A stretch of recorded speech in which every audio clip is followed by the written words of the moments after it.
Hello বন্ধুরা, তোমরা সবাই কেমন আছো? আশা করি ভালোই আছো। তো আজকে আমি বাটা মাছের ঝাল রান্না করবো। তো বাটা মাছগুলোকে ভেজে নিচ্ছি। তো আজকে শুধু মশলা দেবো না, একটু আলুও কেটে দিয়েছি, দেখো তোমরা।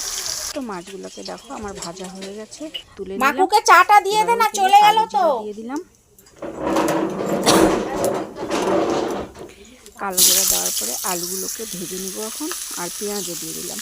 তো দেখো একসাথে ভেজে নিচ্ছি, এই যে ভাজাও হয়ে গেছে। এবার আমি এখানে মশলাটা দিয়ে দেবো।